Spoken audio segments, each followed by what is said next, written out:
hindi lang man's best friend, pwede rin hong artista ang isang alagang aso sa Santa Rosa, Laguna. Certified ngang amazing kasi ang kanyang mga talentong ipinapakita online. Narito po ang sample ng kanyang pangmalakasang acting. Papasa kaya, Direk? Lagi na lang ikaw naglalayas. Lagi na lang ikaw umalis. Tiyo, bakit? Kulang bang pag-aalaga ni Papa? Kulang bang pag-aalaga ni Papa?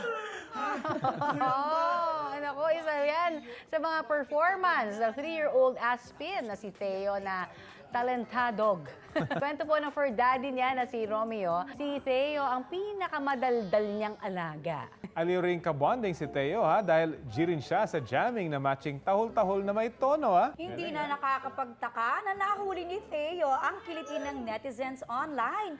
Deserve na bigyan ng Award.